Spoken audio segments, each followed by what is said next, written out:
without thinking about what I'm saying.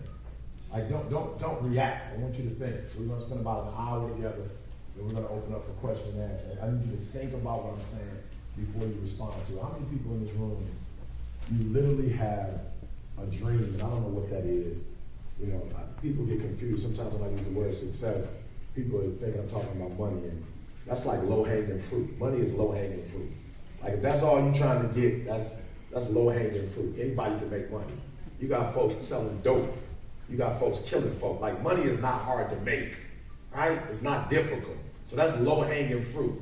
When I talk about success, I talk about my father not being in my life, his father not being in his life, and I was there for my son, walked my son through high school. Now he's a freshman in Michigan State University. When I say success, my man broke his femur, dream of playing football. That dream was destroyed. I said, you need to get another one.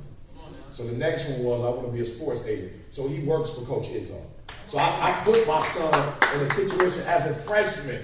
He's already experienced what it's like to win the Big Ten championship.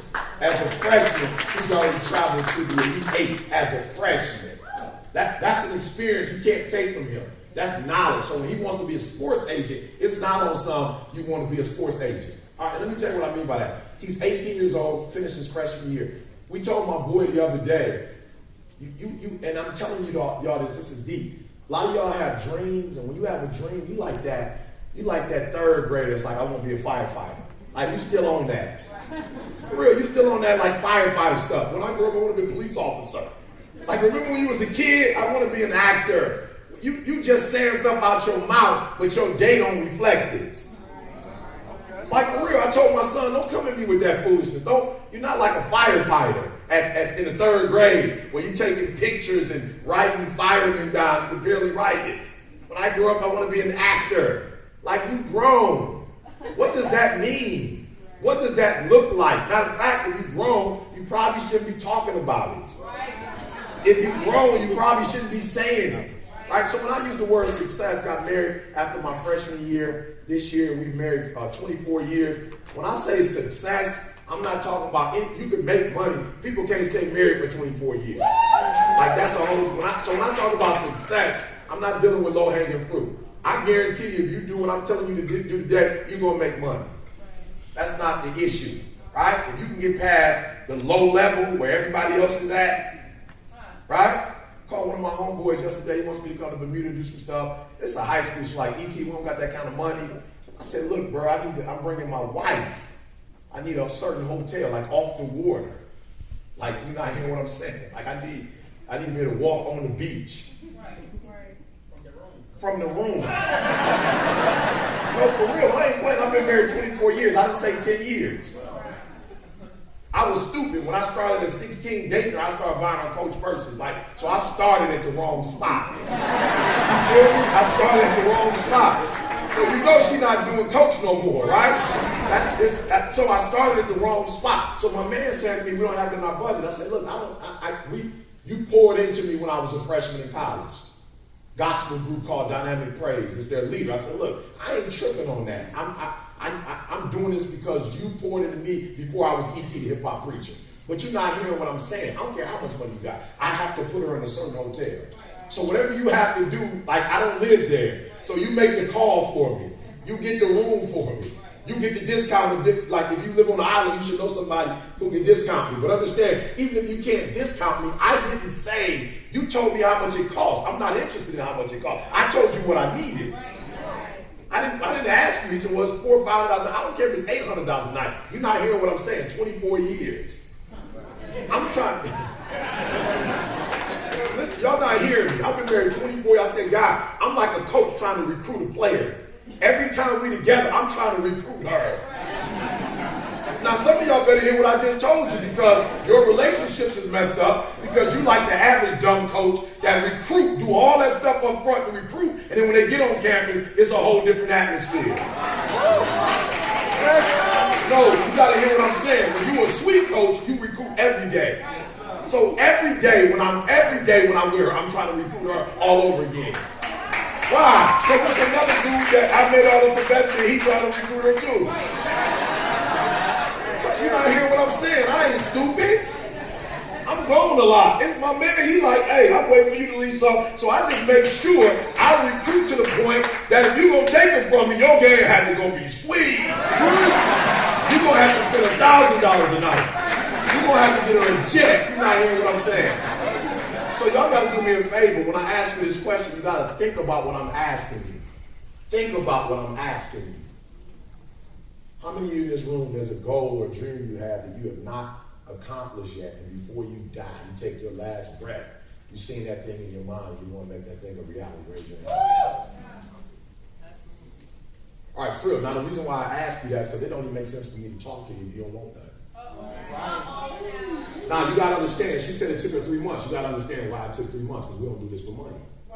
I've been doing this for, man, as long as I've been married for the most part. I started something called Bell Tower Ministry when I was like 18, 19 years old. I've been speaking for a long time. Like, I don't speak for money no more. I only speak into people. I only speak life into people. I don't speak for money. So it took 3 months because my people trying to make sure this is worth the investment. Because I gotta get on a plane, y'all. I could die. I think y'all might not be thinking, but I think like that. I got a better chance of living if I stay on the ground. You understand what I'm saying? So y'all gotta hear what I'm saying. So when I get on a flight, and then I got my girl on the flight, that's 2 of us that could die, leaving our kids alone. I'm not about to come if it's not worth my time. And so make sure you get what she said. It took 3 months to get somebody who is considered. I don't really know if it's the truth or not, but in the atmosphere, people saying I'm one of the best right now. So it took 3 months. I say that with humility. It took 3 months. Why? Because we're trying to make sure that this is the right place at the right time. Because trust me when I tell you, you're not the only one that called for this date. You're not hearing what I'm telling you. You're not hearing what I'm telling you. And I generally start at 20, 25 grand. That's not what we pay here. But I'm here because I realize, yo, out of all the ones, that's the one right there we need to go to like this. That's the one we need to go to like this. You're not hearing what I'm saying to you. I don't know who you are in this room. I don't know who I'm talking to. But for real, God love you. I don't know which one of y'all, it might be a couple of y'all, a group of y'all. I don't know who it is. But somebody in the room got favor that God told me that this is where I need to be today. Now, you know what I'm saying? So you better take advantage of what you about to get from your father, because it's about, I don't prepare nothing. I don't have none of that. I already know what I'm going to say before. I don't have none of that. So you about to get it fresh. Me and you both getting it for the first time. You both getting it for the first time. So I ask you a question because, for real, whatever it is that's in your brain, that thing that you thought about, that you just imagined, on a scale of 1 to 10, 10 being the highest, like you got to see that thing 1,000. Right. Because everybody in this room, and I hate to say this, and I don't know who you are, and I ain't trying to speak death on you, but somebody's going to walk out of this room and you're not going to do nothing with the information you need to get. What's crazy is you got all y'all in this room, and some of y'all gonna walk out of here, and y'all about to take it to the next level, and some of y'all about to walk out here and you about to do the same. You just wasted like flight money, time. Somebody about to walk out here for real. It's not gonna register.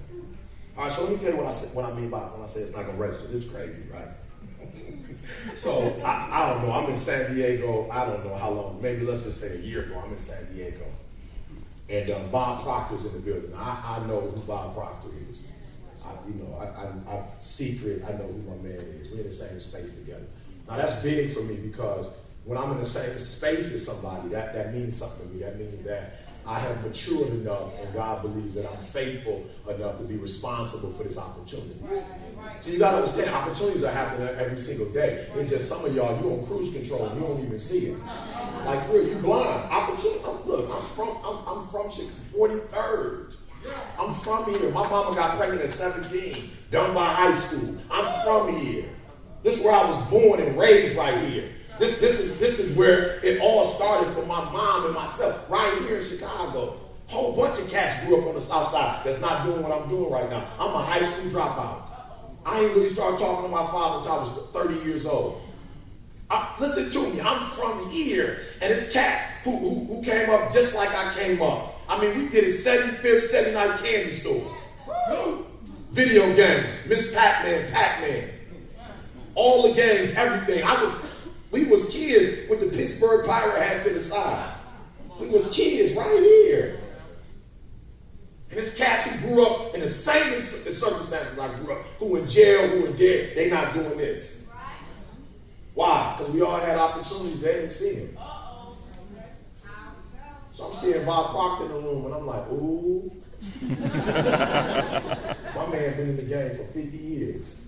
I ain't talking about these cats we listen to now, Tony Robbins, all these cats, Les Brown. No, I said Bob Proctor been around with Nightingale. Nightingale, like one of the first motivational speakers back in the day. This dude was around with Zig Ziglar. I'm like, ooh. He might not be alive another 20 years, and I'm in his presence.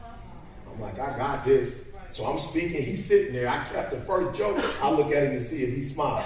I'm like, yeah, I just got one, man. He just smiled. Well, it's on. It's on. I'm hood, y'all. I'm hood. I'm from Chicago, Detroit, pretty much born here. My mom moved there. We back and forth. I'm from the urban community. I know about deductive reasoning. You got to use what you got to get what you want. For real, some of y'all think you got to have money. No, you got to use what you currently have. And one of the things I have growing up in the street, I'm very observant.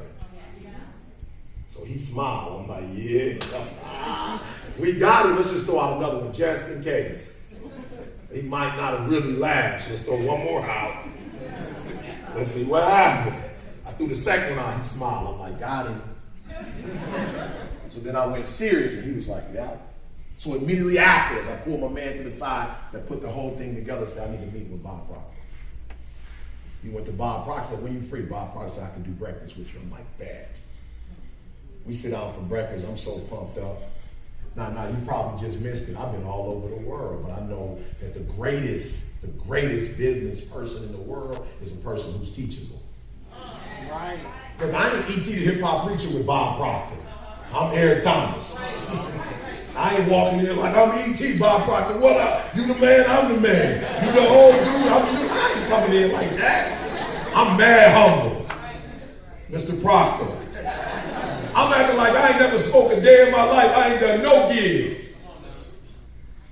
First thing he says to me, and I'm going to say this to you guys. Well, he didn't say this, but I'm going to say this, and I'm going to give you a lesson. There are those of you in this room, you will not get to the next level because you cannot reprogram yourself. Whoa. No, when you walked in the room, I saw some of y'all like, where you from about to hold you back from where you going. You so Chicago, it ain't even real. Listen to me very closely. I was born here, raised in Detroit.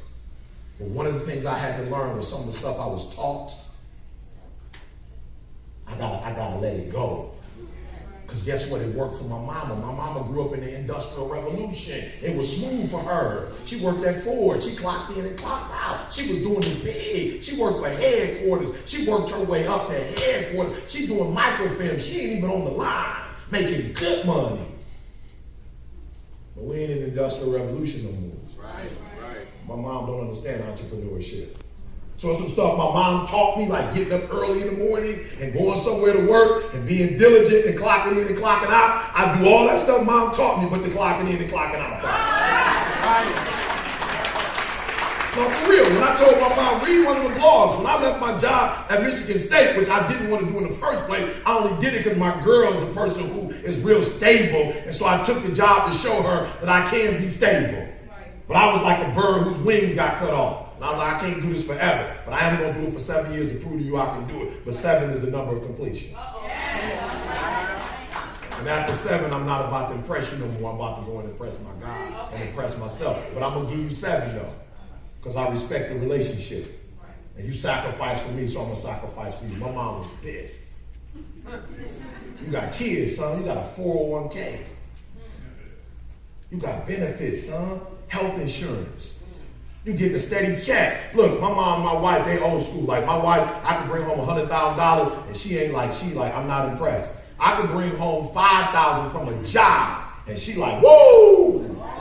Why? Because it represents what? Stability. You know it's coming. You're not hearing what I'm saying.